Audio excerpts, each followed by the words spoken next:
Mohon maaf, ya lupa. Nanti yang nggak menyimak bisa mendengar tadi lupa saya. Jadi saya ulang, mungkin pada kesempatan malam ini kita akan membahas mengenal Allah sebagai pemberi rezeki. Ya, mengenal Allah sebagai pemberi rezeki. Sebentar, saya sebetulnya sudah menyiapkan materinya, cuma belum sempat dipakaikan gambar yang bagus-bagus. Ini mudah-mudahan bisa dilihat lebih jelas gitu ya daripada sekedar saya berbicara.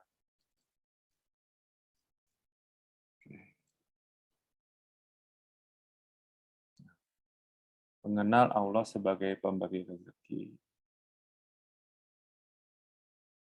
Nah, ini kita udah mengetahui bersama ada beberapa hadis juga yang menyebutkan bahwa nanti saat di kubur nanti, di alam kubur nanti kita akan diberikan pertanyaan. Siapa Robmu, siapa nabimu, apa agamamu. Nah, ini pertanyaan-pertanyaan ini tidak bisa dijawab hanya dengan ingatan saja atau orang hanya asal tahu gitu bisa menjawab. Nah, itu ternyata kita ketahui bersama kalau cuma bisa menjawab karena tahu saja, orang kafir, orang musyrik, orang munafik pun itu bisa menjawabnya dengan lancar. Nah, makanya kesempatan hari ini kita akan mencoba untuk mengenal Allah ya, dan juga sedikit menyelami sebagai mukadimah gitu mengenal Allah dan juga hak-haknya. Tapi pada kali ini mungkin lebih mengerucut lagi mengenal Allah sebagai pemberi rezeki. Saya mau, Bu Prayitno baru bergabung. Saya share screen dulu ya. Nah,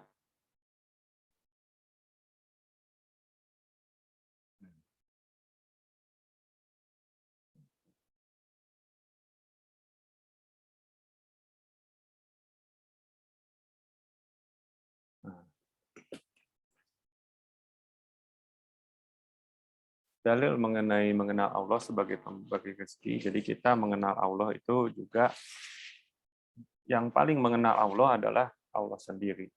Ya, dan kemudian tiada yang paling mengenal Allah itu selain Nabi Muhammad. Dibandingkan dengan kita, pasti Nabi Muhammad SAW lebih mengenal Allah. Nah, Allah sendiri mengabarkan kita mengenai dirinya dari firman-firmannya. Nah, kita bisa mengetahui sifat-sifat Allah itu semuanya dari Quran dan hadis. Jadi mengenal Allah sebagai pemberi rezeki ini ada pada surat Az-Zariyat ayat 58. A'udzubillahi minasyaitonirrajim. Innallaha huwar razzaqu dzul quwwatil matin. Yang terjemah artinya sesungguhnya Allah dialah Maha Pemberi rezeki yang mempunyai kekuatan lagi kokoh. Jadi kalau untuk sekarang, alhamdulillah kita dapat dengan mudah mencari tafsir-tafsir bagi kita penuntut ilmu yang pemula, terutama bagi saya, itu bisa dengan mudah, alhamdulillah gitu. Semoga Allah merahmati para penafsir Quran, karena ilmu-ilmu mereka ternyata sudah puluhan tahun, bahkan ada yang ratusan tahun, kita bisa dapatkan. Salah satunya tafsir dari Zubdatut Tafsir, Syekh Dr. Muhammad Sulaiman Al-Ashqar. Innallaha huwar razzaq, itu sesungguhnya Allah dialah yang Maha Pemberi rezeki. Dia yang memberi rezeki kepada seluruh makhluk dan mengatur urusan mereka. Tiada mereka diciptakan untuk tiada dia tidak menciptakan mereka untuk mendapat suatu manfaat baginya. Maka dari itu hendaklah mereka menjalankan ibadah yang menjadi tujuan penciptaan mereka. Dzul quwwatil matin, yang mempunyai kekuatan lagi sangat kokoh, yakni memiliki kekuatan yang besar. Ar-Razzaq di sini disebutkan, sifat ini kita jadi mengetahui salah satu sifat Allah, nama-nama Allah adalah Ar-Razzaq, yang maha memberi rezeki. Kemudian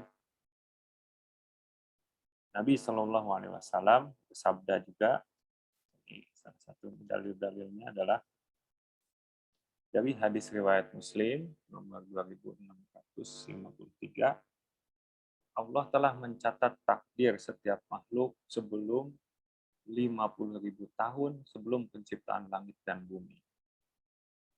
Jadi sebelum ada langit dan bumi, takdir setiap makhluk sudah ditentukan. Ya, termasuk di dalamnya adalah rezekinya. Nah, ini pun yang akan kita dalami lebih lanjut. Allah mengabarkan juga dalam surat Hud ayat 6 yang berbunyi, wa ma min dabbatin fil ardi illa 'ala Allahi rizquha wa ya'lamu mustaqarraha wa mustaudaha kullu fi kitabim mubin. Yang artinya, dan tiada suatu binatang melata pun di muka bumi melainkan Allah lah yang memberinya rezeki. Dan Dia mengetahui tempat berdiam binatang itu dan tempat penyimpanannya. Semua tertulis dalam kitab yang nyata, Lauh Mahfuz. Shadaqallahul Adzim, Maha benar Allah yang Maha Agung. Ini jadi kita mengetahui, dan juga ini menjadi bantahan bagi orang-orang musyrikin atau orang-orang yang munafik. Itu adakah selain Allah yang bisa memberikan makan sekali saja seluruh makhluk di alam raya ini? Di sekian banyak makhluk di alam raya ini, cuma sekali aja ataupun sesuap saja, adakah gitu orang yang bisa memberikan makan? Ya, kita mengetahui banyak sekali, masih banyak di luar sana terjadi peribadatan ataupun sesembahan yang menduakan Allah, istilahnya tidak mengesahkan Allah. Masih ada ritual-ritual yang mereka tujukan kepada makhluk lain. Ya, padahal makhluk itu kalau kita mintakan, bisa tidak memberi makan satu saja, sesuap saja, untuk seluruh makhluk yang ada di alam raya ini. Niscaya tidak ada yang bisa melakukan itu. Sedangkan Allah setiap hari, setiap detik, tidak pernah berhenti memberikan rezeki kepada seluruh makhluk. Ya. Allah tadi sudah kabarkan dalam surat Hud, tiada suatu binatang melata pun di muka bumi, melainkan Allah lah yang memberinya rezeki. Ya, bahkan seluruh manusia, jin, hewan, tumbuhan, semua Allah telah berikan rezekinya. Dan ini pun saya lanjutkan kembali. Allah telah berfirman pula, saya mau share screen lagi, tadi kematikan ya. Dalam surat Fatir ayat ketiga. Fatir ayat ketiga. A'udzubillahi minasyaitonirrajim. Ya ayyuhan nasu dzkuru ni'matallahi 'alaikum. Hal min khaliqi ghairullah yarzuqukum minas sama'i wal ard. La ilaha illahu fa anna tufakun. Hai manusia, ingatlah akan nikmat Allah kepadamu. Adakah pencipta selain Allah yang dapat memberikan rezeki kepadamu dari langit dan bumi? Tiada Tuhan selain Dia, dan mengapa kamu berpaling dari ketauhidan? Nah, inilah yang akan menjadi dasar bagi kita untuk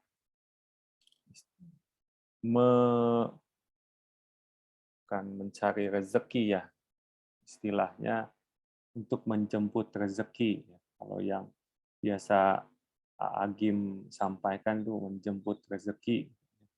Jadi karena rezekinya sudah ada, tinggal dijemput saja gitu ya.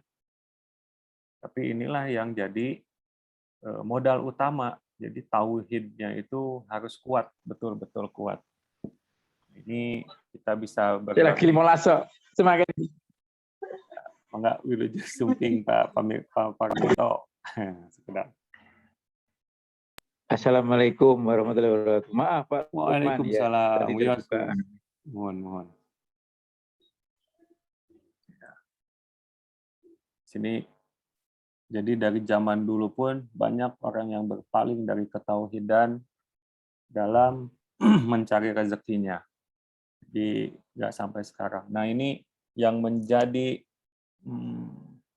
titik masuk ataupun titik hot pressure, tekanan panas gitu untuk membahas ini adalah ketidakpuasan.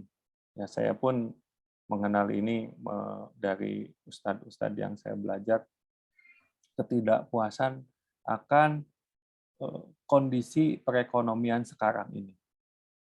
Jadi sistem perekonomian sekarang ini yang begini adanya, di mana orang-orang, kalau kita lihat orang-orang terkaya di dunia sekarang itu yang hartanya sampai sudah luar biasa, tidak bisa terhitung, ya kebanyakan itu dikarenakan karena sistem perekonomiannya yang dibuat seperti demikian. Jadi banyak sekali. Ekonomi apa? Nggak ada sistem ekonomi Islam.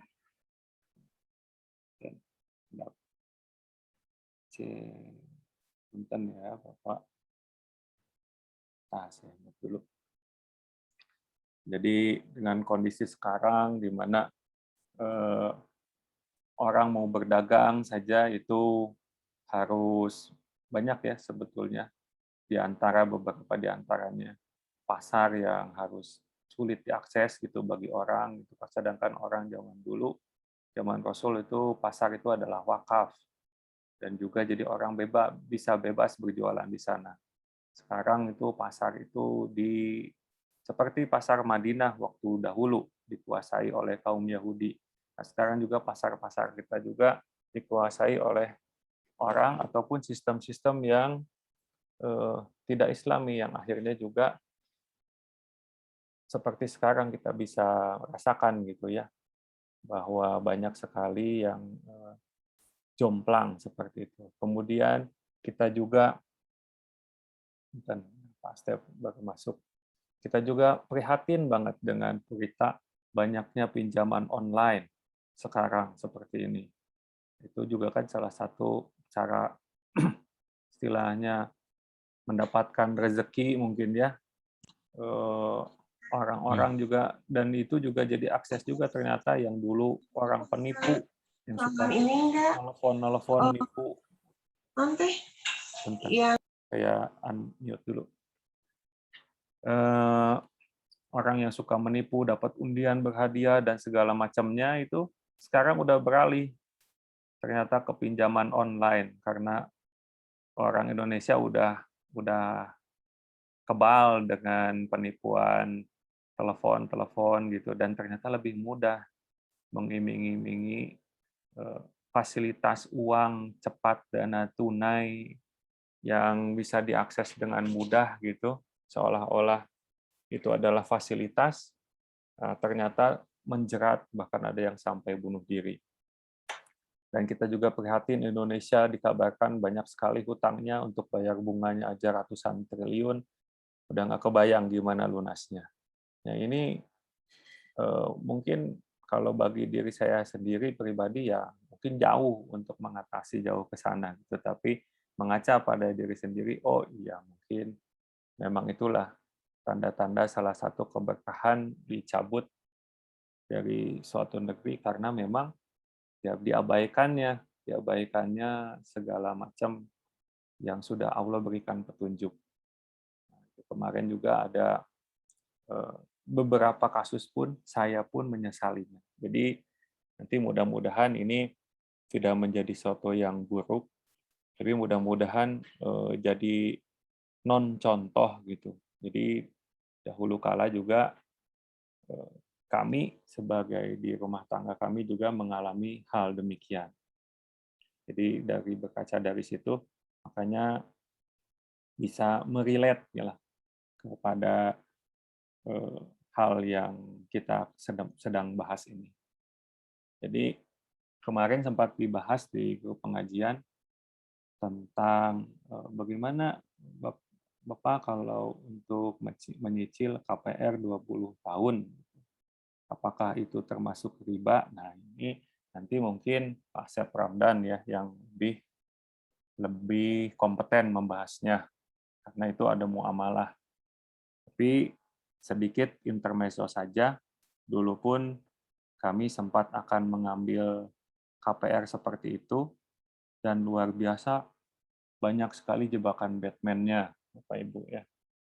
Maksudnya jebakan Batman-nya karena dulu sebagai pasangan muda ataupun orang yang baru punya tabungan gitu, ingin punya rumah sendiri, nah itu tanpa mengenal dulu muamalah yang harus kita perhatikan. Jadi fikih muamalahnya itu kita nggak punya. Jadi asal transaksi antara transaksi barulah 10, 5 tahun, 10 tahun, 15 tahun, oh gitu ya, pantesan kejadiannya begini. Itulah mungkin yang saya alami juga seperti itu. Jadi waktu saya dulu, singkat izinkan bercerita sedikit Bapak Ibu, ya mudah-mudahan bisa diambil ada pembelajarannya sebagai non contoh dan jangan diulang. Mungkin juga kalau istilahnya Bapak Ibu sudah melewati masanya, nah mungkin putra-putranya atau cucunya ini yang betul-betul harus jangan sampai mengulang gitu kejadian yang sama. Saya pun menyesalinya ketika teman-teman bertanya kepada saya waktu dulu ada temu reuni dan segala macamnya, saya diberi kesempatan berbicara. Ada nggak dalam pelajaran bisnis dulu ataupun hidup yang kamu sesali? Ya salah satunya adalah yaitu mengambil cicilan riba itu, Bapak Ibu. Jadi ketika kita mulai berumah tangga dulu pun alhamdulillah oleh kantor itu banyak fasilitas. Nah, ini jebakan pertama ya. Di Jakarta kita bisa, alhamdulillah saya dan istri mengontrak rumah petak, itu masuk ke gang, rumah petak. Nah, itu saya lupa dulu harga kontraknya berapa ya, sekitar 16 juta. Itu berapa ya setahun. Ya, cuma ada panjang aja, nggak ada pintunya, dari depan ke belakang, strategis banget ya, dari ruang tamu bisa lihat dapur, bisa lihat segala macam gitu. Dalam membayar itu pun dulu karena difasilitasi kantor dengan melalui koperasi bisa dicicil. Nah, ini seperti sekarang pun seperti itu. Jadi muncul semua di Tokopedia, di Bukalapak, dan semua marketplace pun muncul. Pay later, ataupun cicilan, dan segala macam itu dibukakan aksesnya kepada seluruh orang. Nah, waktu itu belum ada seperti itu, tapi dari kantor sudah diberikan, nih, bisa ngambil uang dari koperasi, dipotong langsung dari gaji. Oh, itu kan simple banget. Jadi enak banget gitu. Kita bisa dapat dana cash buat bayarin kontrakan rumah, kita bisa tenang aja, nanti dipotong dari gaji otomatis. Itu dulu saya nggak mempermasalahkan hal itu. Dianggap biasa-biasa we, karena memang ya bisa gitu kayak gitu. Kemudian lambat laun ekonomi makin meningkat, ditambah lagi saya punya usaha bisnis baru ya, yang saat itu mulai dijalanin, alhamdulillah mulai berani lagi, wah kayaknya butuh kendaraan. Nah itu kalau kita lihat prosesnya, saya rasakan lagi prosesnya, sebetulnya luar biasa ribet. Jadi untuk namanya mengkredit kendaraan, wah itu survei dan segala macam perjanjian suami istri itu sudah luar biasa diribetkan. Dan itu kemarin pukulan berat banget gitu ya bagi saya pribadi pas mengetahui, wah luar biasa ya, ternyata dalam mencicil kendaraan itu bunganya saja waktu itu sekitar 65 juta. Begitu pelunasan itu pasti hitung dilihat, wow 65 juta. Kala itu saya lupa ya tahun berapa, mungkin 8 tahun ke belakang gitu ya. Mobilnya alhamdulillah udah kejual. Itu 65 juta waktu itu juga, itu nggak dana yang sedikit kalau dipikirkan. Kalau sekarang pun itu bisa biaya masuk SMP swasta anak plus SPP-nya selama berapa ya? Mungkin 1,5 tahun atau bahkan 2 tahun itu. 65 juta itu bisa buat sekolah anak, bisa buat segala macam halnya. Ya, itu dimakan oleh sistem ribawi ini. Makanya yang banyak juga orang yang kaya dari sistem-sistem seperti ini. Nah, waktu itu kita tidak sadari hal itu. Ya biasa aja mengalir dengan sendirinya. Sadarnya itu waktu sudah berjalan 5-10 tahun. Iya kalau ditilik-tilik ada sih tempat atap, tempat tinggal. Ada sih kendaraan buat ke sana ke sini. Tapi kalau dilihat ternyata keberkahannya kurang. Jadi adalah istilahnya masalah-masalah, ada masalah. Masalah inilah, masalah itulah, kemudian sakinah di keluarga juga waktu itu betul-betul kalau kita sama istri sedang muhasabah, iya ya, dulu tuh kita bertengkar segala macam kayak gini, kayak gitu. Mungkin itu, dan ternyata begitu sekarang saya dan istri mulai ngaji, oh itu sumbernya dari situ. Nah, alhamdulillah qadarullahnya mau pindah ke Bandung karena waktu dulu itu si kecil lahir, kemudian alhamdulillah kita juga bisa menyewa asisten atau babysitter. Nah, qadarullahnya Bapak Ibu 15 babysitter itu sudah ganti-ganti dan semuanya bermasalah. Ada yang benar satu pun.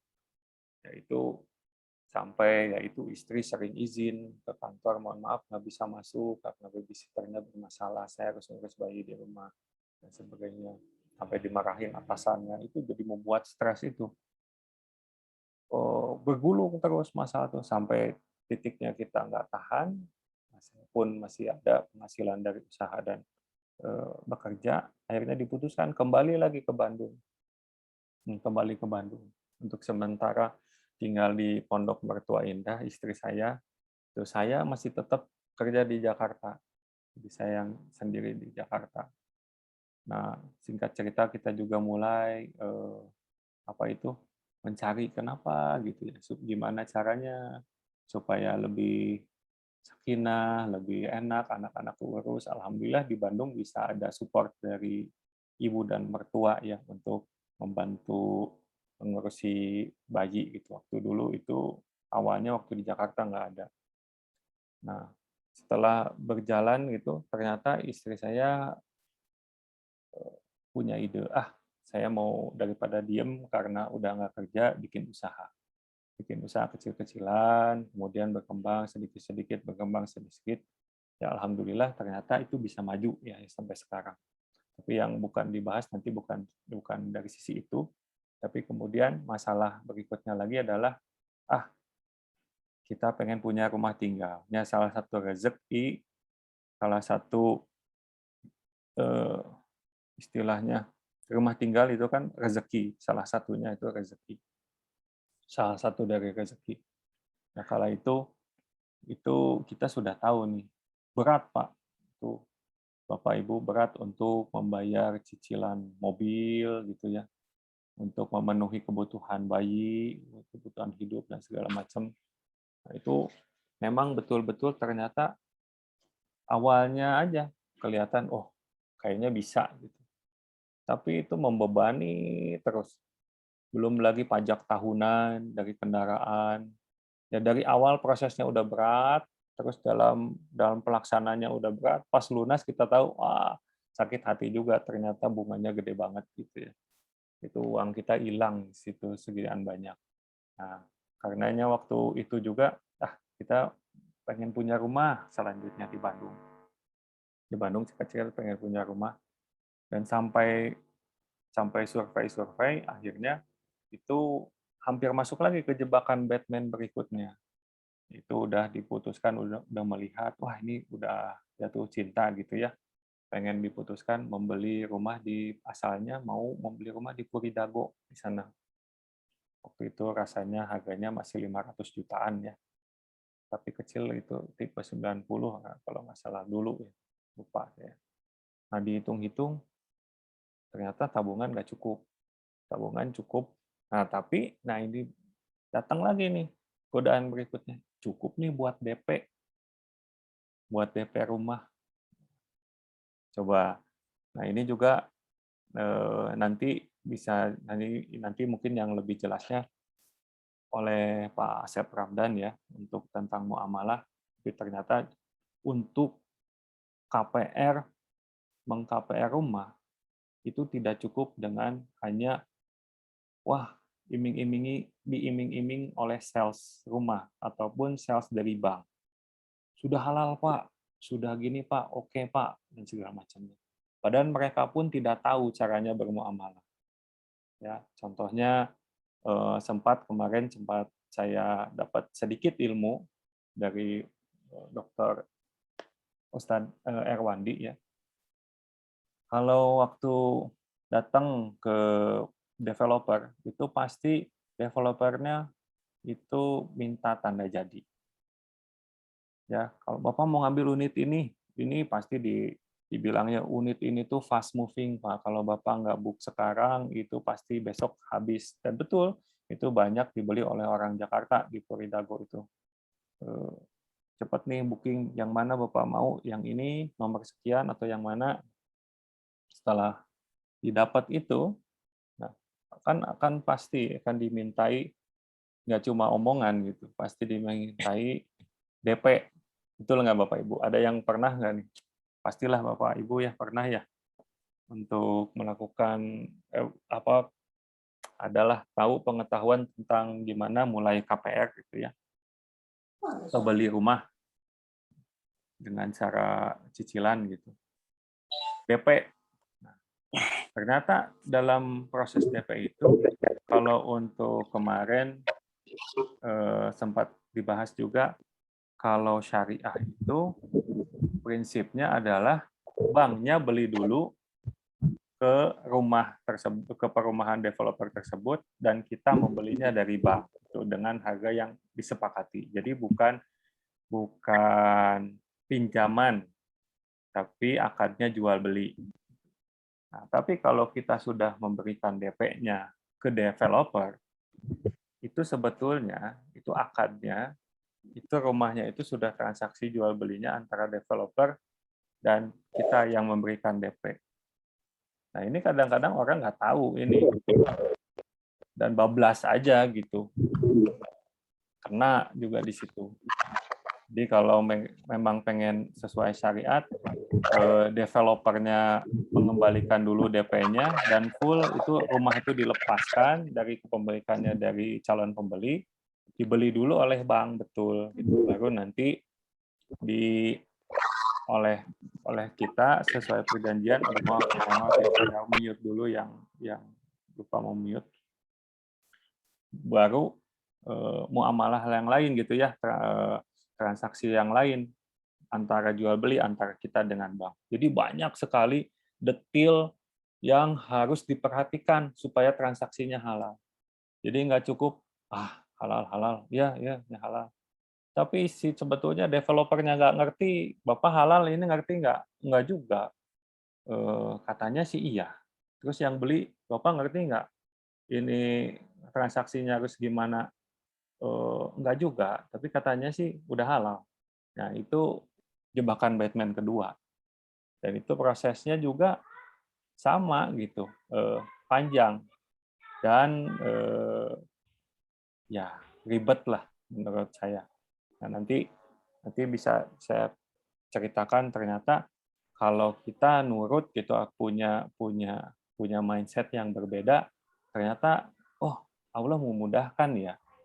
Jadi betul-betul Allah nggak ingin menyusahkan kita gitu. Allah ingin memudahkan kita. Nah, ini nanti mungkin bisa kita bahas berikutnya. Nah, kemudian ternyata kemarin ya kita ketemu suatu hadis, dan inilah yang menampar saya juga, ternyata oh, betul ya dulu itu kenapa kejadiannya begitu. Mudah-mudahan tidak menjadi. Nah, ini hadis yang kemarin sempat diutarakan oleh Ustadz Umar Mita. Ada dua ya, dari Jabir bin Abdullah radhiyallahu an. Nabi Shallallahu alaihi wasallam bersabda, "Wahai umat manusia, bertakwalah engkau kepada Allah dan tempuhlah jalan yang baik dalam mencari rezeki. Karena sesungguhnya tiadalah seorang hamba akan mati hingga ia benar-benar telah mengenyam seluruh rezekinya, walaupun terlambat datangnya. Maka bertakwalah kepada Allah dan tempuhlah jalan yang baik dalam mencari rezeki. Tempuhlah jalan-jalan mencari rezeki yang halal dan tinggalkan yang haram." Hadis Ibnu Majah dikatakan sahih oleh Syekh Al-Albani. Kemudian dari Ibnu Mas'ud radhiyallahu anhu juga hampir narasinya atau seperti itu. Sesungguhnya Roh Kudus Jibril telah membisikkan ke dalam batinku bahwa setiap jiwa tidak akan mati sampai sempurna ajalnya dan dihabiskan semua jatah rezekinya. Karena itu bertakwalah kepada Allah dan perbaguslah cara dalam mengais rezeki. Jangan sampai tertundanya rezeki mendorong kalian untuk mencarinya dengan cara bermaksiat kepada Allah. Karena rezeki di sisi Allah tidak akan diperoleh kecuali dengan taat kepadanya. Hadis riwayat Musnad Ibnu Abi Syaibah dan Tobrani, hadis sahih, bisa dilihat ya referensinya seperti itu. Nah, ini jadi untuk melaksanakan yang seperti tadi, transaksi muamalah, jual beli pun itu sekarang itu harus betul-betul kita teliti gitu. Ataupun kita bisa tanyakan kepada ahli-ahli yang memahami tentang fikih muamalah ini. Nah, saya pengen melihatnya kan dari segi akhlaknya saja, dari segi kita mengenal Allah sebagai pemberi rezeki. Oh, iya ya. Kalau yakin gitu, kita yakin bahwa Allah yang memberikan rezeki, kita punya keinginan, kita punya cita-cita, mimpi juga itu Allah yang ilhamkan kepada kita. Ya, kita berdoa kepada Allah, mudah-mudahan Allah tunjuki cara yang paling mudah, yang halal, yang tidak menyulitkan. Ini begitu dulu kita menyadari juga si mobil yang dulu dibeli melalui leasing ini banyak mendatangkan masalah. Selain juga alhamdulillah dipakai untuk berniaga, pameran dan segala macam, wah banyak sekali kita gunakan. Tapi juga ternyata kalau kita lihat-lihat, oh iya ya, banyak juga gitu yang ternyata mungkin salah satunya sumbernya dari sini. Karena kita menggunakan sistem ribawi di dalam salah satu pengadaan rezeki di rumah tangga kita. Nah, itu pindah nama dari Jakarta ke Bandung, ribetnya, susahnya luar biasa. Allah sulitkan. Qadarullahnya demikian. Saya urus sendiri sampai akhirnya selesai, dan dalam hati kecil saya terima. Saya bilang, saya terima ya Allah, ini salah saya. Saya salah ngambil keputusan. Dulu waktu saya ya masih ceroboh, saya nggak belajar ilmu agama, gini segala macam. Asal ada sikat, bisa mampu kehitung keukur, asal keukur bisa lakukan gitu. Waktu itu kan seperti itu. Jadi ketika diuji dengan kesusahan-kesusahan, aduh, ya ditarimakeun istilahnya mah diikhlaskan aja. Mudah-mudahan dengan ikhlas saya ini dosa-dosa waktu saya melakukan hal itu Allah ampuni. Sampai menjualnya pun sulit Bapak itu. Jadi waktu itu 2 tahun saya dari semenjak mengiklankan, ya lunas dulu, alhamdulillah sudah lunas, begitu lunas, kayaknya nih mobil juga ini jarang dipakai gitu. Ya udah yang satu aja yang sering dipakai, yang ini jarang dipakai, dijual aja. Sekali dijual dari mulai diiklankan sampai laku itu 2 tahun lebih. Lama banget. Dan karena memang itu saya menginginkan, ya Allah kalau pengen mah yang beli teh jangan kredit. Jadi kalau orangnya udah nanya mana fakturnya dan segala macamnya, nah itu orang Bapak nanti mau diiniin ke leasing lagi, saya nggak mau. Jadi betul-betul saya minta sama Allah pengennya ada orang yang beli cash. Alhamdulillah ada dan alhamdulillah udah terjual. Nah, sebelum itu juga jadi punya pengalaman. Nah, oh ya itu kacau juga ya sistem seperti itu. Nah, yang tadi itu kembali lagi ke cerita tadi. Mohon maaf ya Bapak, mudah-mudahan nggak bosan. Cerita tadi yang saya mau membeli rumah di Puridago. Tantangan berikutnya adalah, jebakan Batman berikutnya adalah, pas kita begitu lihat skema pembayaran, Masya Allah, ternyata yang namanya KPR syariah itu, apa ya namanya godaannya, KPR non syariah itu lebih murah kala itu. Saya sama istri, oh ini kok lebih murah ya, gitu. Kalau kita hitung-hitung itu dibandingkan dengan skema yang KPR syariah kala itu, kok ini lebih ringan. Jebakan Batman lagi kan. Selain yang pertama sistemnya sebetulnya transaksinya kita harus ngerti betul gitu bagaimana melakukan transaksi non ribawi. Kemudian sekarang, waduh, ini kok yang ini lebih mudah, dimudahkan, terus juga cicilannya lebih ringan. Itu juga godaan berikutnya. Tapi begitu kita tahu, ini kan dulu punya pengalaman kayak gitu. Jadi pilih aja yang syariah. Oke lah. Nah, sesaat sebelum, itu mah betul-betul sesaat sebelum mau mendP rumah, sudah adalah uangnya. Mau mendP rumah, ditelepon sama ibu. Kumaha mau ngambil yang di situ di Puridago? Iya, insya Allah mau diambil, ini mau ke sana, mau ngasih. Nah itu waktu dulu tuh kita nggak tahu itu DP itu untuk apa, saya juga lupa. Tapi sebetulnya kalau DP-nya ke developer itu udah salah lagi. Dan nanti bisa dibahas lah lebih jelasnya oleh yang lebih pakar. Saya mah hanya tahu sedikit saja, tapi nanti akan dibahas hikmahnya mungkin ya segala macamnya.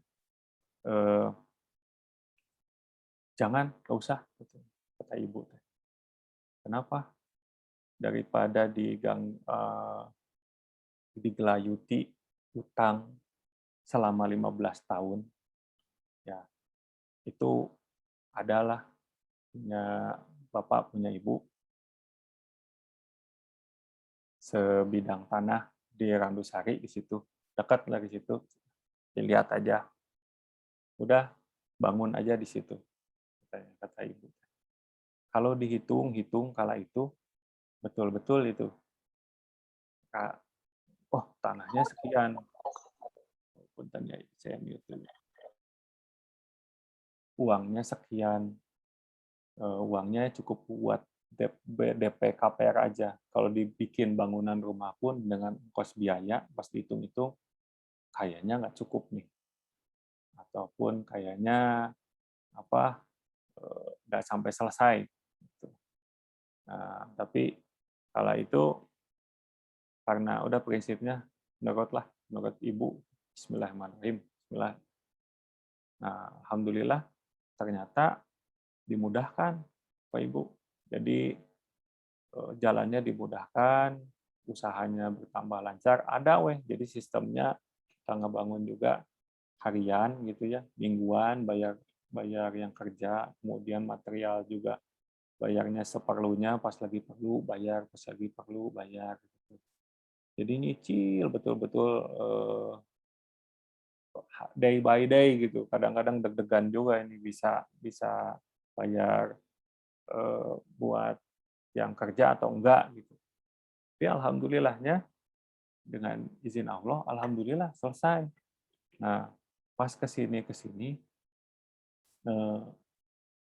saya saya ternyata dikasih ilmu gitu ya sama orang-orang. Oh, ada yang begitu ya ternyata. Dan ini kadang-kadang orang tuh nggak ngeh karena udah pakem di masyarakat bahwa kalau pengen punya rumah, oh gini gini gini KPR dan segala macamnya. Padahal dengan jalan yang lain pun transaksi jual beli biasa itu pun bisa jalannya ke sana. Jadi mungkin kan kita gaji segini, rumah sekian. Nah, nah itu gimana caranya supaya ketemu tabungan kita segini, rumah sekian, supaya ketemu plek gitu dan jadi bisa jadi eh, rezeki rumah yang kita idam-idamkan. Ternyata pas kita sadarin juga kita kena 2 kali sebetulnya gitu. Istilahnya rugi 2 kali kalau melakukan KPR sebetulnya. Bagi orang yang pertama memiliki rumah seperti saya waktu itu. Yang pertama, developer itu pasti untung. Developer itu pasti untung. Jadi membangun harganya padahalnya cuma sekian modalnya, dijual ya harga lebih tinggi. Kemudian kita transaksi lagi jual beli dengan bank syariah. Ada lagi margin bank syariah. Itu kalau nggak salah dulu waktu itu saya kalau nggak lupa itu sekitar 100-an juta itu dari harga asli ke harga jualnya itu. Jadi kalau kita kemarin saja saya udah menyesal ngeluarin 65 juta untuk nyicil mobil, sekarang ada 100 juta lebih buat rumah saya kasihin ke bank syariah. Belum lagi ke developernya yang harga rumah waktu itu di Floridago 500 juta, sebetulnya modalnya nggak segitu pasti. Itu udah berapa ratus juta lagi. Jadi kalau dihitung, wow, itu sebetulnya kan meskipun gitu, kalau dilihat dari segi bisnis, sekarang kalau lagi dari segi karena tukang dagang, rugi banget gitu ya sebetulnya. Double kenanya. Diambil untung sama ini, diambil untung sama itu. Ternyata kalau padahal untuk KPR pun kita pastikan untuk butuh DP 30%-nya. Ya, padahal 30%-nya itu kita bisa gunakan untuk mencari tanah yang harganya bisa masuk ke kita, ya, dan terus-menerus punya cita-cita, nabung, nabung, nabung, nabung. Yang pertama tanahnya dulu kebeli, udah tanahnya kebeli, dan itu alhamdulillahnya udah bagi diri saya pribadi sudah dicoba beberapa kali. Jadi untuk segala macam tujuan, misalkan untuk ibadah, untuk segala macam yang memerlukan dana yang besar, itu Allah mudahkan aja seperti itu. Jadi kita mulai langkah pertama, kita niatkan, kita sisihkan. Ternyata kalau tidak mengambil cara-cara yang tadi, yang tidak diridhoi Allah tadi, ada aja jalan ternyata. Dan ternyata itu untungnya jauh lebih untung dan lebih memudahkan bagi kita sendiri. Makanya itu makin makin memperkuat diri gitu untuk betul-betul kalau ada larangan, kalau ada yang eh, tidak ataupun yang ragu-ragu harus ditanyakan. Jadi kalau udah jelas ini haram, tinggalkan. Nah, ini pun tadi pun curhat sedikit kembali ya, Bapak Ibu dapat ilmu lagi bahwa ShopeePay, GoPay, apa itu, OVO dan segala macamnya itu bisa dikategorikan riba juga jika pas ketika kita belanja kita itu betul-betul memanfaatkan diskon dari simpanan kita di ShopeePay, di GoPay dan lain sebagainya itu. Nah, itu karena riba itu yang saya baru tahu gitu kan ya. Banyak banget tingkatannya, yang paling rendah aja seperti menzinahi ibu sendiri.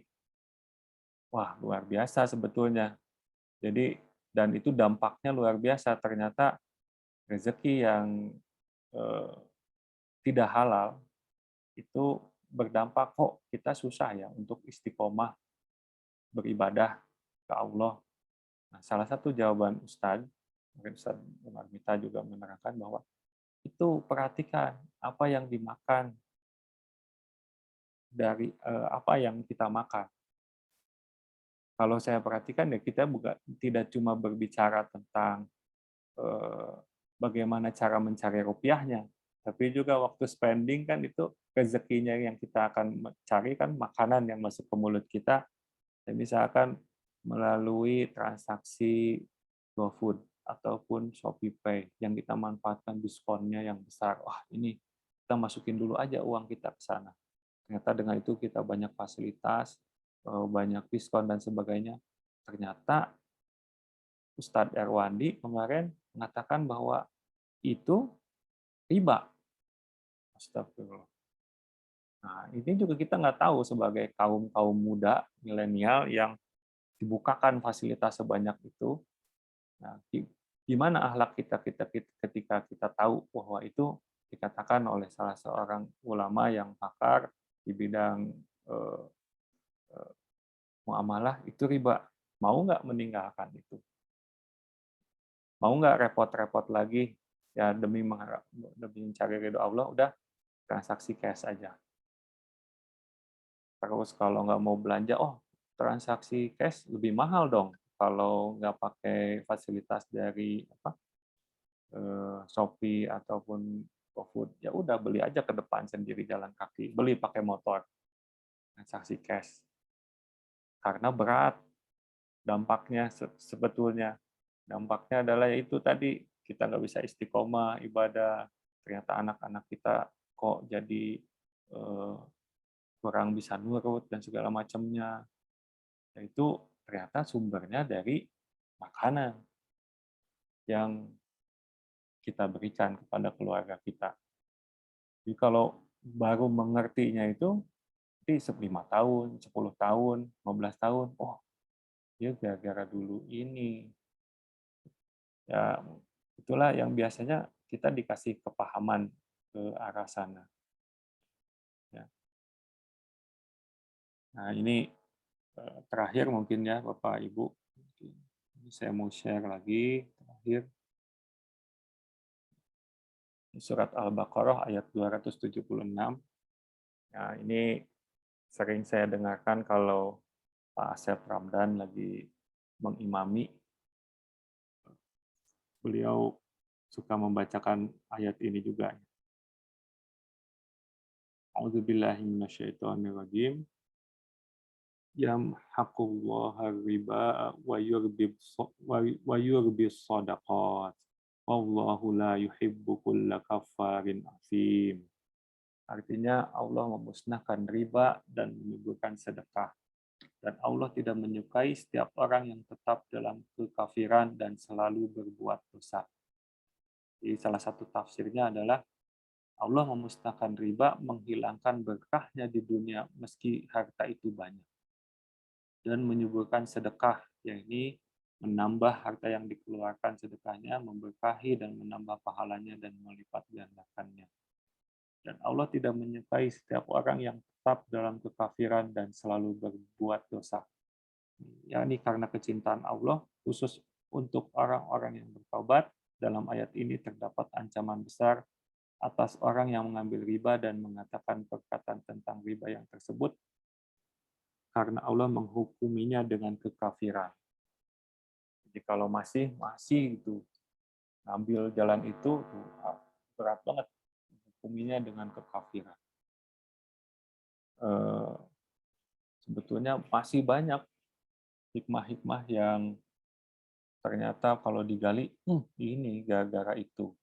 Dan itu terjadi banget ketika pandemi melanda ini. Jadi alhamdulillah waktu itu sudah dibereskan, semua udah dirapiin, bahkan sampai supplier kain apa segala macam dia bisa suka nawarin gitu, Pak, silakan pakai dulu aja, bayarnya belakangan dan segala macam. Meskipun boleh, waktu itu saya sama istri putuskan ada kok cash-nya, udah lunasi. Dan inilah yang hikmah, ternyata banyak teman-teman pebisnis itu yang jatuh ketika terkena pandemi ini. Karena waktu itu sudah menumpuk barang untuk menyerbu stok Ramadan, dengan minjem lah, dengan tambah modal dari sana, dari sini, bikin produk segala macam, ternyata bleng karena pandemi, nggak kejual produknya karena orang pun nggak beli, daya beli turun dan segala macamnya, tagihan udah pada datang. Nah, tagihan datang, segala macam barang nggak kejual, mau operasional, nggak jalan, nggak bisa nggak gaji karyawan, tutup akhirnya. Dan itu juga banyak istilahnya narasi-narasi di luaran sana ya, untuk yang ojek online gitu ya, kemudian Grab gitu, taksi mobil gitu, mereka juga wah ini untuk mencari sumber rezeki, kita leasing aja mobil, motor, nanti kita bisa Grab. Nah, kita bisa menyicil cicilannya dari penghasilan Grab tadi dan segala macamnya. Kepukul ketika mengalami pandemi sekarang ini. Nah, punten, kedap.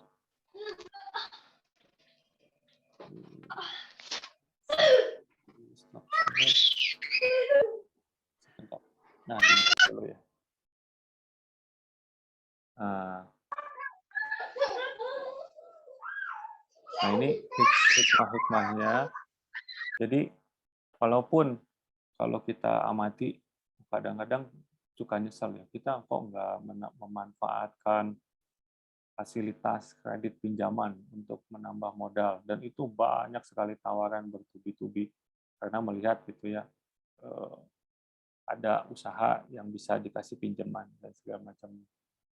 Dan itu kita lihat teman-teman kita mungkin ada yang beberapa yang beli mesin baru, beli segala macam, memanfaatkan fasilitas tersebut. Ya ternyata ada hikmahnya, meskipun usahanya bertambah cuma sedikit, tapi kalau tidak ada hutang, nggak ada cicilan, itu jauh berbeda.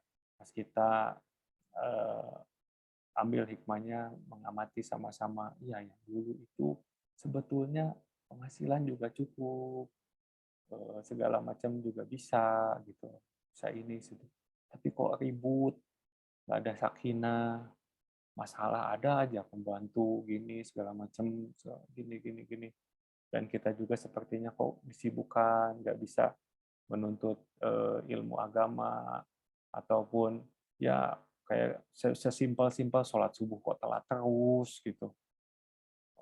Ya hal-hal yang kayak gitu itu ternyata kalau kita pahami 5-10 tahun setelahnya, oh ini kita nggak benar milih jalannya di situ. Jadi kalau kita paham, ya alhamdulillah ya udah beres sekarang begini begitu, meskipun kemajuannya kita bisa ukur alhamdulillah maju gini, tapi rezeki-rezeki yang lain, ketenangan, kemudian bisa menuntut ilmu, waktu luang, dan segala macam, ternyata Allah beri kemudahan. Nah, jadi baru kita betul-betul sadari bahwa, oh, ada jalan lain. Jadi modalnya nggak cuma duit, tapi modalnya ilmu, pengetahuan. Seperti yang tadi, ternyata ada orang yang bisa beli rumah tanpa KPR, sistemnya beda gitu. Sistemnya kayak gitu, punya uang berapa, ditabung berapa, sekian, beli dulu tanah gimana, dan nyicil bangunnya gimana. Ternyata itu sudah banyak orang yang terbukti bisa melakukannya. Ada yang dengan nabung emas dan segala macam, ternyata banyak, dan itu kadang-kadang nggak diulik gitu sebetulnya, karena hanya karena alasan lebih praktis ataupun malas ataupun segala macamnya. Tapi yang lebih utama saya rasa itu karena setan-setan yang betul-betul gencar memberikan kemudahan, entahlah kemudahan proses cepat, entahlah kemudahan diskon atau lain yang seolah-olah kelihatannya mudah. Tapi pas udah dijalani dari proses menekannya aja itu, masya Allah berat. Ya alhamdulillahnya juga itu kejadian juga ya waktu beli properti untuk kios juga, itu juga seperti demikian. Jadi dulu, wah ini kalau cash segini saya nggak punya Bu, gini gini gini gini, sampai akhirnya ada aja jalan. Ternyata kita alhamdulillah bisa punya rezeki yang berbeda, yang nggak usah pakai cicil-cicil. Jadi alhamdulillah kalau yang tadi sesuai, kalau bisa diambil hikmahnya gitu beberapa tahun ke belakang sama istri, oh ternyata ada jalan lain sebetulnya, asal mau ngulik, asal mau cari informasi. Jadi asal mau lebih lebih ternyata saya lebih enak capek atau ribet mencari cara, mencari ilmu gitu daripada ribet untuk bersusah payah untuk membayar cicilan gitu. Ya. Jadi mungkin itu bisa kita diskusikan Bapak Ibu, kalau kalau dari segi yang kita tadi itu kita sempat membahas Allah sebagai pemberi rezeki, maka kita balik lagi yakin bahwa Allah itu sebaik-baik pemberi rezeki. Jadi kalau kita punya keinginan ataupun masalah keuangan ataupun tantangan di depan, betul-betul sebetulnya kalau kita kembalikan lagi, kuatkan lagi tauhid kita, ya memang ini mudah diucapkan, tapi mungkin sulit untuk dilaksanakan. Tapi ini betul-betul ujian gitu ya. Jadi kalau yang sering kita baca di surat Al-Fajr, kalau lagi dimudahkan rezeki, nah itu juga ujian. Kalau lagi disusahkan rezeki, itu juga ujian. Jadi sebetulnya yang dinilai Allah itu kan reaksinya, apa yang kita lakukan. Maka pilihlah jalan-jalan yang Allah ridhoi dan minta petunjuk, ya Allah kasih saya jalan yang mudah, yang memudahkan bagi saya, ringan, saya melakukannya itu juga halal. Wahdini, wahdini, diminta petunjuk betul-betulnya. Makanya kemarin kita selalu bilang doanya itu jadi semakin nancap gitu. Allahumma inna nas'alukal huda wat tuqa wal afafa wal ghina. Betul-betul setiap katanya kita resapi, minta petunjuk. Ya, petunjuk ketika punya masalah kita minta petunjuk.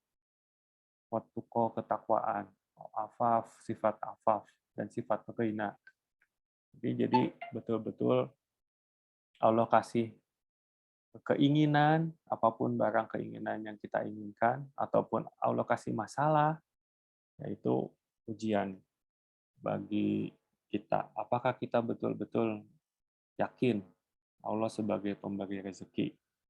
Dan kita pun yakin, seperti yang tadi dalam dalil-dalilnya, bahwa Allah sudah mengatur rezeki setiap orang, Allah sebagai pemberi rezeki, ya, sudah mencatat takdir setiap makhluk, bahwa setiap orang juga akan pasti sampai rezekinya, walaupun sebelum sebelum ajal orang itu meninggal, pasti sampai rezekinya, walaupun datangnya terlambat.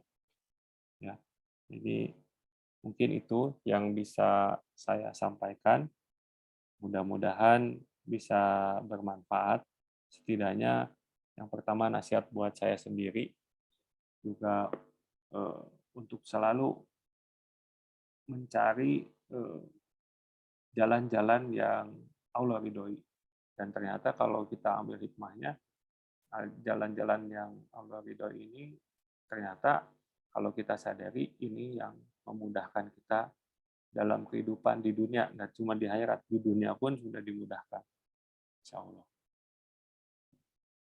Begitu mungkin yang sempat saya kompilasikan untuk pertemuan malam ini, menyelang ya, di Swiss dengan Pak Haji Daji. Barangkali ada Bapak Ibu yang mau berdiskusi, mangga dibuka waktunya untuk diskusi. Ada 10 menit lagi, Bapak Ibu, mangga.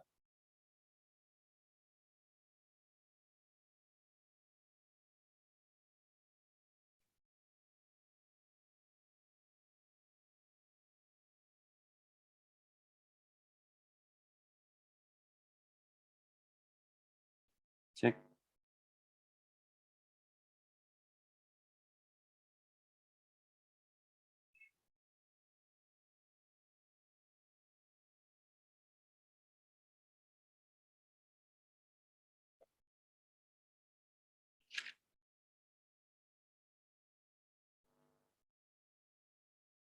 Ya.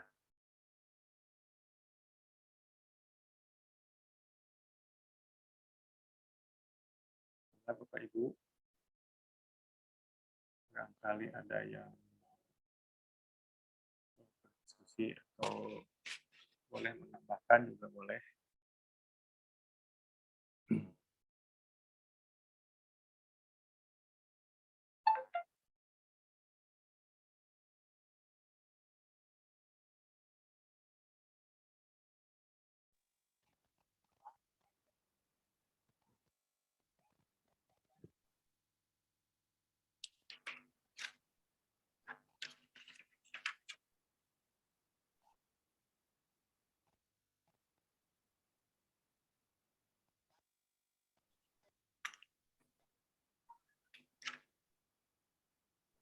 Wah, ini ada Pak Marioto nih.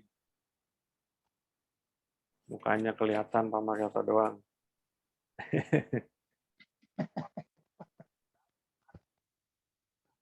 Assalamualaikum warahmatullahi wabarakatuh, Pak. Waalaikumsalam.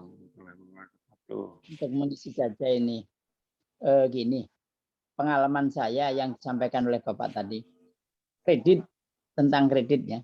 Ya, Pak. Nah, itu konon katanya, dan tadi juga ada disampaikan Bapak, kalau yang melalui bank syariah, itu harganya akan 2 kali, bukan harganya akan, bebannya akan menambah 2 kali lipat. Karena dari pihak pengusaha developer udah untung, dari developer ke bank syariah juga ngambil untung lagi. Ya. Kan kita terbebani 2, Pak. Walaupun memang prosesnya agak rumit, tapi kalau diambil langkahnya jadi lebih mahal gitu. Itu kalau untuk KPR, kebetulan saya tidak merasakan untuk KPR-nya. Nah, yang saya rasakan, saya adalah kendaraan, baik roda 2 maupun roda 4. Betul. Walaupun semuanya juga sudah lunas gitu sampai sekarang. Tetapi barang itu masih tersimpan oleh saya sebagian. Kalau mau dijual sayang, karena bahan itu adalah merupakan kenangan ya. Kita pegawai negeri kalau nggak ngutang kita nggak punya, Pak. Jujur aja. Pegawai negeri gaji kecil. Bisa kita mau ngambil banyak terus lunas bisa. Tapi mungkin leher kita akan digorok dengan termasuk anak istri saya. Gitu. Nah, itu sudah terlanjur lunas. Mungkin saya ngambil utangnya itu tahun 2001. 3 tahun berarti 2004 lunas kan gitu ya. Ada barangnya juga motor. Terus juga roda 2 juga sama. Juga lunas semuanya udah beres alhamdulillah. Roda 4 juga sudah lunas kebetulan. Nah, sisa-sisa Kalau itu dikatakan haram atau itu dikatakan dosa, dosakah kita? Karena kalau pegawai negeri kalau tidak ngutang tidak punya, Pak. Gaji pegawai negeri ibaratkan orang makan sudah dipiringin jatahnya sepiring segitu. Nah, kalau mau makan 2 piring muntah nantinya.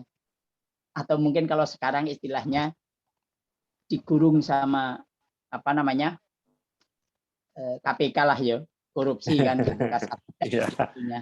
Nah, dengan demikian otomatis itu sudah kelewat, mungkin ada yang sudah sekian puluh tahun lalu atau mungkin anggap aja kendaraan aja 2008 sampai dengan 2013 sudah lunas, itu tahun sekian lah. Nah, itu tinggal sisa-sisanya Pak yang kita milikin, itu pensiun, itulah kenangan kita. Gubuk juga kebetulan gubuk di sini di Randusari ini dulu dipinjamin oleh Pak Dadang tapi tidak bayar bunga gitu. Kasih waktu 6 bulan.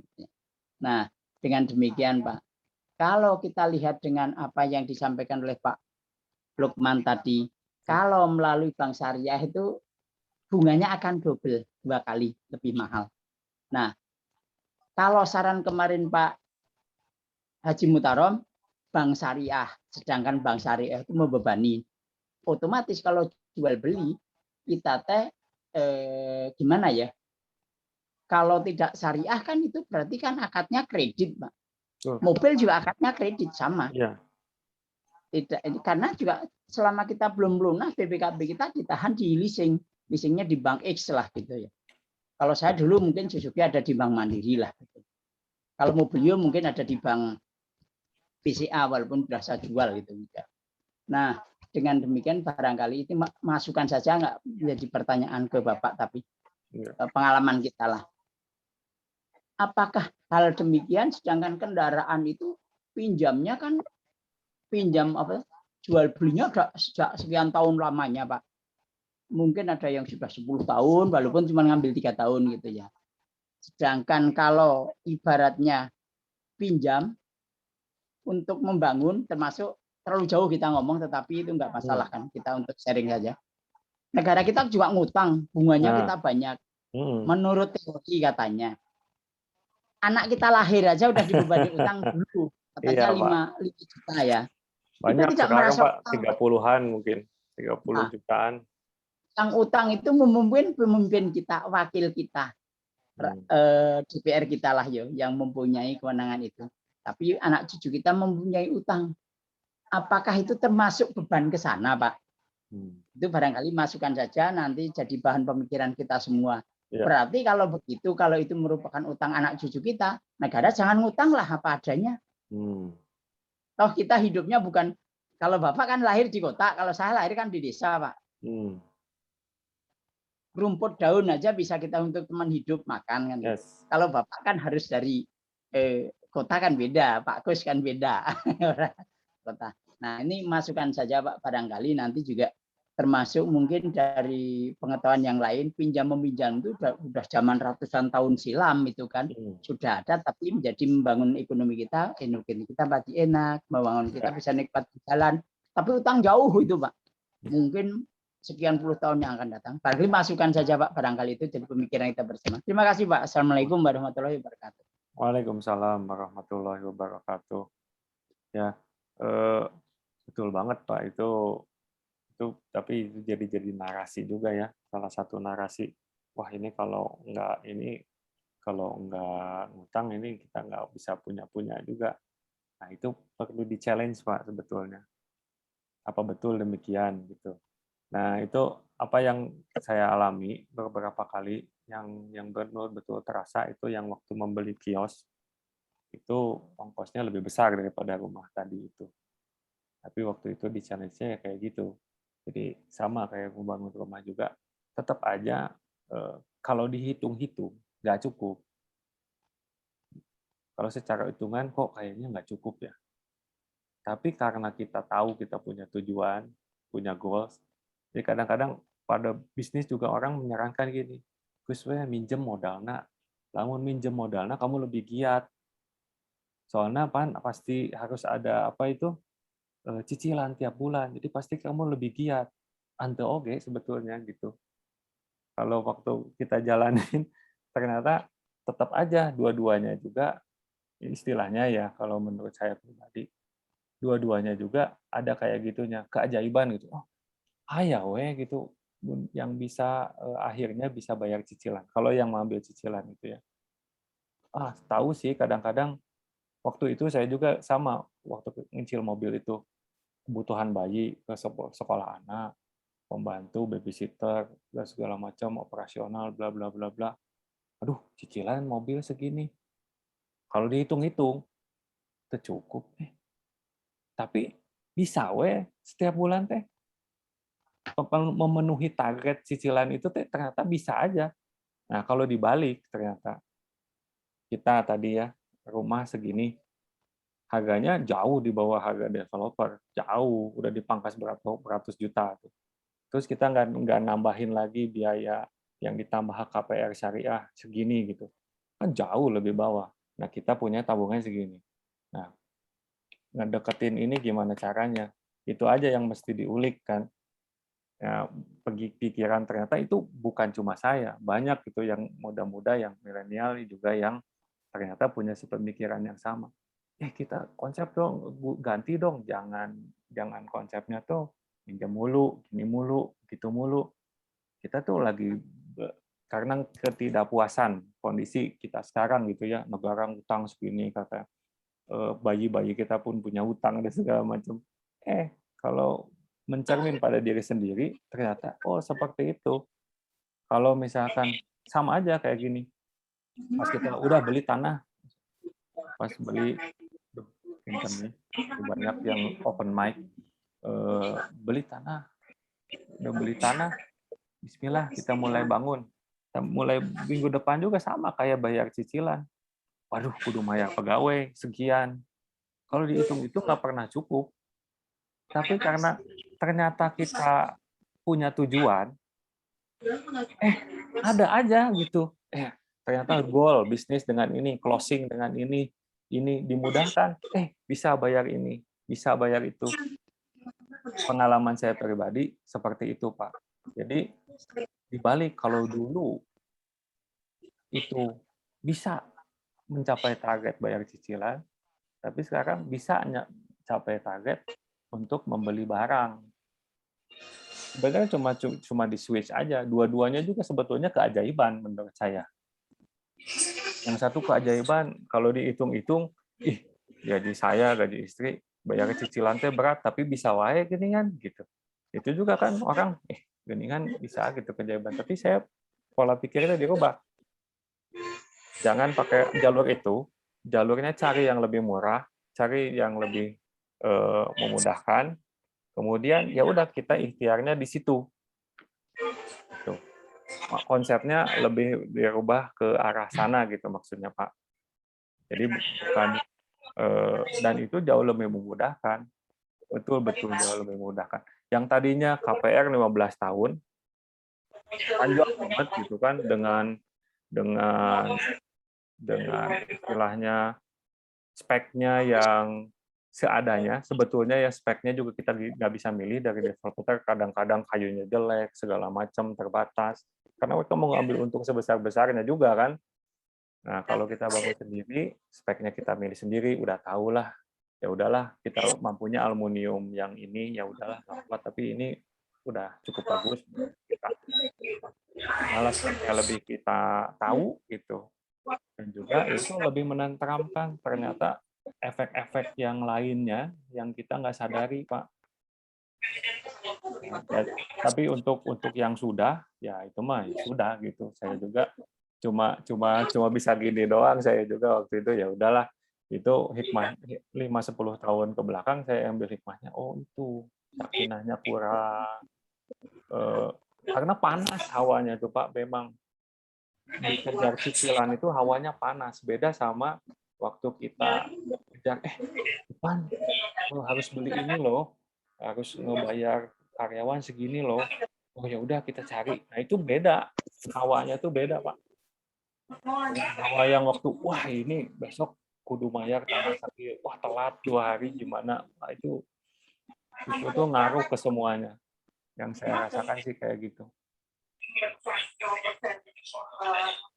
Mungkin itu komennya Pak, sedikit komennya. Oke, terima kasih Pak.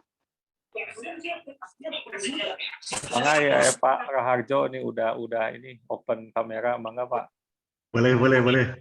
Assalamualaikum warahmatullahi wabarakatuh. Waalaikumsalam warahmatullahi wabarakatuh. Nah, gini Pak Lukman, saya pengen bagi pengalaman aja ya Pak Lukman ya. Mohon mangga Pak. Nah, kadang-kadang kita ini terlalu mudah memvonis oh ini riba itu bukan gitu ya. Oke. Pengalaman saya itu pernah menjadi auditor di suatu badan usaha. Nah, badan usaha tersebut berhubungan dengan bank syariah di Kota Bandung ini yang cukup terkenal, dan penyelenggaranya juga itu tempatnya di masjid yang sudah sangat tua. Pengelolanya juga kalau saya lihat juga cukup potongannya seperti ulama lah gitu. Jadi ternyata setelah saya banding-bandingkan dengan bank konvensional, dalam hal ini bank BUMN, itu setelah saya hitung, itu ternyata malah lebih memberatkan Pak Lukman. Betul, itu tadi sudah saya bicarakan Pak. Nah, ya, selain begitu, itu ini ada bagi pengalaman juga. Pas kita sudah merasa melunasin, masih didatangin juga. Nah, akhirnya waktu itu saya sebagai auditor ya, kita ngeluarin bukti pelunasan, bukti pembayaran, ini kalau masih kurang ini ya kita ke pengadilan. Oh, itu sebetulnya kita itu sebenarnya kan tadinya mau cari gampang yang meringankan. Ternyata di Indonesia ini yang namanya bank syariah yang full 100% itu belum ada, prakteknya itu masih tetap sama-sama aja Pak Lukman. Nah, yang keduanya tadi bilang masalah hutang. Kalau masalah hutang itu saya belum pernah melihat negara di dunia ini yang tidak punya utang selama masih membangun, bukan hanya membangun Pak, membangun peradaban, membangun hubungan multilateral. Selama masih ada perdagangan, nggak ada yang lepas dari itu, dari perbankan, dari pinjam meminjam, baik itu untuk domestik maupun untuk tingkat internasional. Makanya saya juga bingung kadang, wah ini anak saya nanti kebebanan. Kalau bagi saya, oh udah biar aja lah gitu. Hanya saya pengen bagi pengalaman juga. Kalau di dalam pemerintahan itu sebetulnya kan menyusun anggaran itu kan hanya bayangan Pak Marioto ya, kalau dulu ya. Ya, betul. Iya. Ya, contohnya kita menganggarkan 2.500. Nah, itu berarti kan ada itu nanti ada out ya untuk pengeluaran. Tapi pemasukannya itu kita itu masih bayangan Pak Lukman. Nah, pemasukannya itu ya 2.500 biasanya. Tapi kan kadang meleset. Nah, karena meleset, kadang juga nggak ada orang yang mau dipotong anggarannya ini untuk infrastruktur, untuk ini. Itulah yang kadang dipinjam oleh pemerintah dan itu setahu saya untuk saat ini untuk infrastruktur. Nah, makanya kadang saya juga heran, sudah selayaknya dan seharusnya gitu ya. Itu kan sebetulnya hanya istilah saja ya. Mana ada orang yang mau meminjamkan uang untuk dibayar 10 tahun yang akan datang dengan nilai yang sama, kecuali kalau kita meminjamkan emas. Ya. Betul ya Pak ya? Betul. Ya makanya saya juga perlu menyampaikan bahwa sebetulnya umat Islam ini juga perlu belajar, selain belajar ekonomi syariah yang bersumber dari Quran dan hadis, juga perlu belajar ekonomi moneter dan fiskal, Pak. Jadi biar wawasan kita itu tidak hanya seolah-olah kita itu sudah tinggi ilmunya dan gampang memvonis orang lain, tapi di sisi lain ilmu yang sudah dipakai di tingkat dunia ini malah nggak tahu. Sebagai contoh, Pak, kalau kita pinjam ke bank syariah itu minimal kadang kalau kita hitung itu 11%. Tapi kalau kita pinjam ke Singapura paling 0,9 gitu loh Pak. Ya. Ini kalau untuk antar negara ya Pak ya. Ya. Jadi ini sebagai masukan aja, ya saya juga mengharap kalau kita itu jangan suka terlalu mudah memvonis, oh ini riba, ini itu ya. Itu saja Pak. Terima kasih. Assalamualaikum warahmatullahi wabarakatuh. Waalaikumsalam Waalaikumsalam warahmatullahi warahmatullahi wabarakatuh. Nah, ini Pak, menanggapi ya Pak, untuk memvonis itu saya juga nggak berani memvonis. Kalau di zaman Rasulullah itu ulama yang bisa mengatakan ini halal dan haram itu hanya beberapa saja. Saya lupa jumlahnya, saya lupa ada 9 atau berapa, hanya sedikit. Dan kalau kita sekarang juga bisa lah, karena udah ada MUI, DSN, ya kita juga udah tahu pakar-pakarnya, profesor dan dokter dan segala macamnya. Kita juga bisa melihat, oh ini siapa orangnya, benar nggak dia bisa ini dari syekh-syekh yang kita bisa telusuri perkataan beliau, oh ternyata ini betul. Tapi dari intinya kalau kita dari segi akhlaknya gitu ya, kan saya bagiannya dari segi akhlaknya. Kita memilihnya bukan mencari yang halalnya. Jadi, wah, saya mah pindah ustadz ah. Soalnya Ustadz UI mah cek Ustadz UI mah halal. Gitu. Tapi kita ngelihatnya ustadznya itu runutannya kemana. Betul. Dia itu runutan ilmunya kemana. Oh, ke sini istilahnya sanadnya gini segala. Oh iya, yakinlah. Karena yang itu yang kita pegang gitu. Seperti yang tadi gitu ya, transaksi sekarang banyak banget ya, nanti dibahaslah sama Pak Asep Ramdan yang lebih kompeten. Tapi kalau dari segi saya sendiri, ketika dihadapkan kayak gitu, dan kita udah yakin ini, wah ini udah riba. Dan kita yakin yang ngomongnya kompeten, betul ini. Ya udah, ambil gitu, cari jalan lain. Dan itu tuh insya Allah ada banyak gitu jalan yang lain sebetulnya. Nah kalau saya mau liatin, kadang-kadang wawasan kita juga, nah ini ada ternyata negara yang nggak punya utang, Brunei Darussalam nggak punya utang juga, Virgin Island juga nggak punya utang. Makanya memang kalau kita lihat kondisi sekarang, siapa yang menguasai? Swasta. Amerika pun dikuasai oleh swasta, gitu, pemilik pribadi gitu, yang orang-orang kaya itu, yang mereka men-set sendiri. Nah sekarang itu sedang di-set ekonominya adalah cashless digital. Jadi satu lagi maju banget nih ke anak-anak muda, Bitcoin, segala macam mata uang yang betul-betul tidak ada gitu, cuma berseliweran segala macam.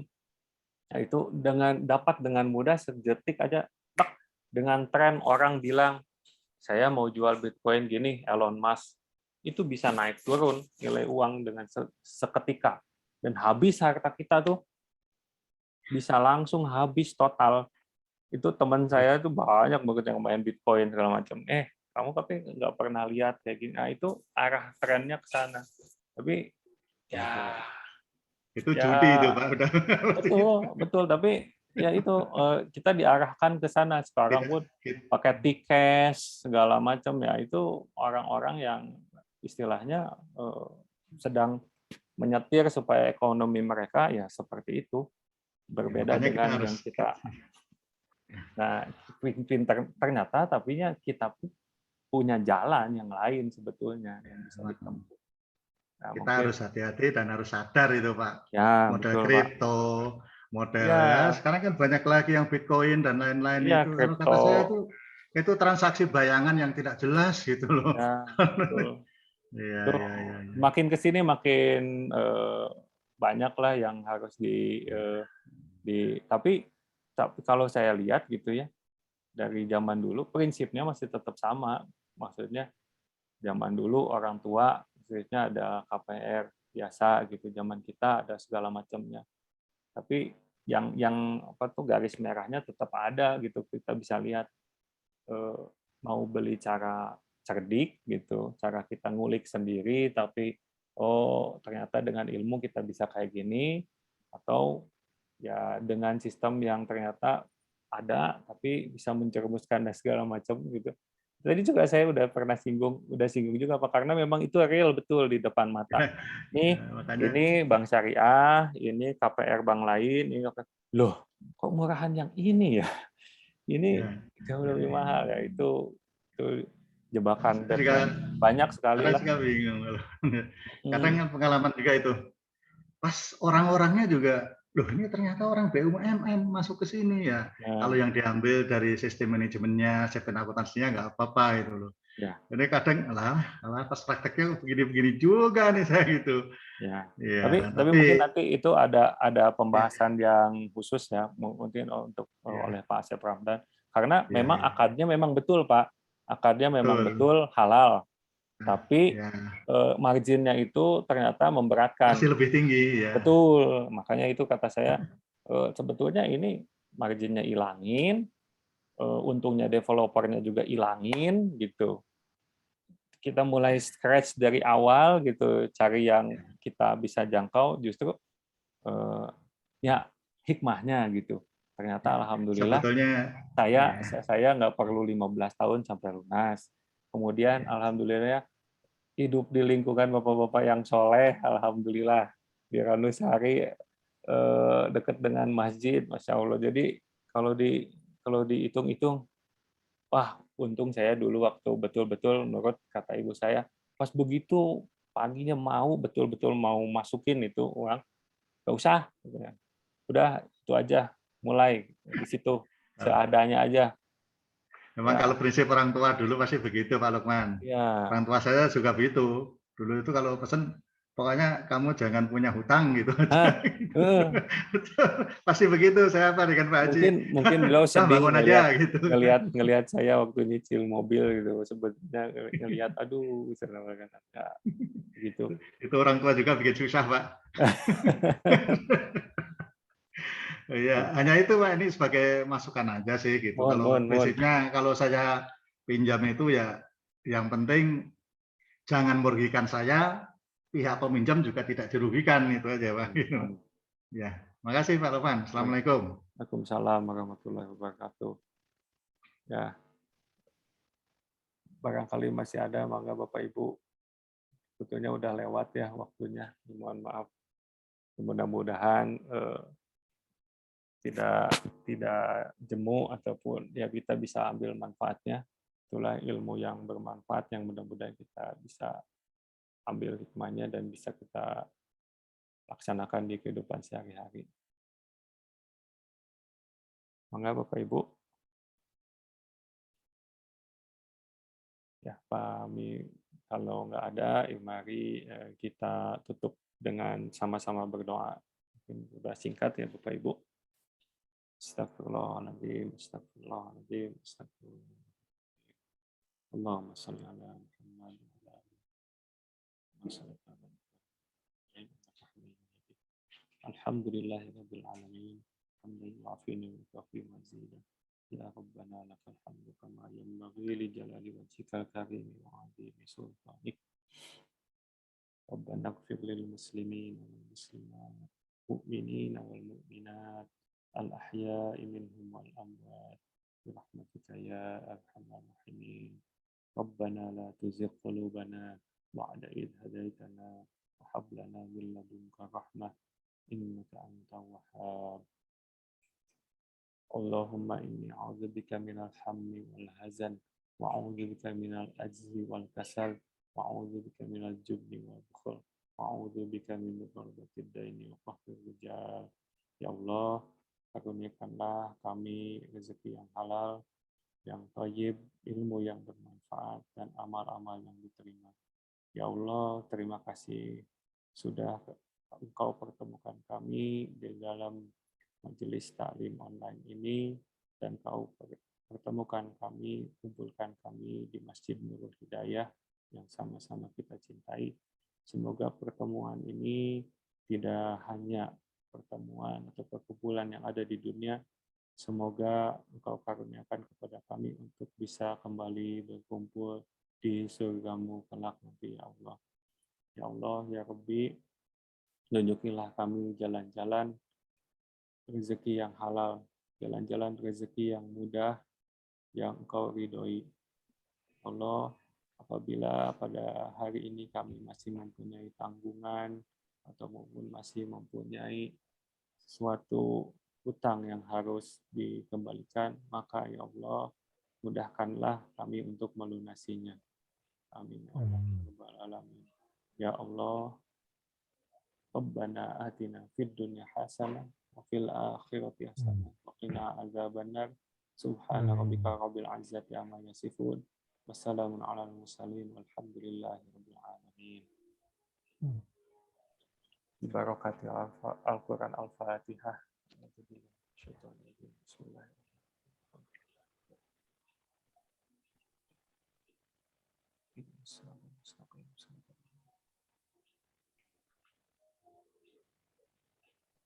Begitu yang bisa saya sampaikan, Bapak Ibu. Mohon maaf bila ada tutur kata yang salah, mohon maaf dimaafkan, itu salah dari saya.